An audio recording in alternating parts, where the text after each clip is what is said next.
Memories of a world that no longer exists, but a secret that still might. You know, it's family folk neighborhood lore that was passed down from one generation to another. Once part of the Diocese of Brooklyn, St. Lucy's at 802 Kent Avenue was an enclave of Italian immigrants on the borders of Williamsburg and Bedford-Stuyvesant. For generations, neighborhood kids listened to stoop stories about a secret passage, a hidden room, a so-called third attic concealed somewhere in their church.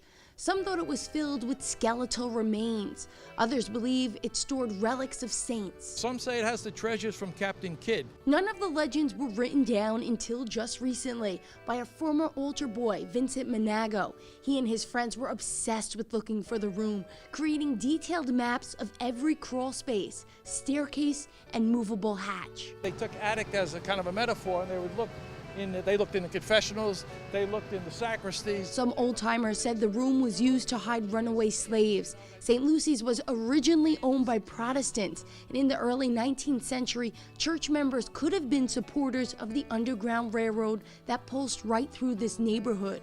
After the Civil War, many rooms like that were demolished, sealed up, or abandoned. Another popular belief: some thought the room held relics and treasures, items for safekeeping. Even a relic of St. Rita, signed by Pope Leo XIII. Pastors weren't too happy to have a bunch of young kids snooping around the church and sneaking around the attics, so they would discourage this.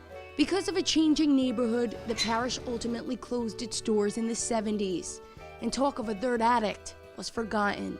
Now the church remains locked every day but Sunday, and perhaps still hidden inside is its treasures. But certainly, treasured memories remain. For Currents, I'm Michelle Powers.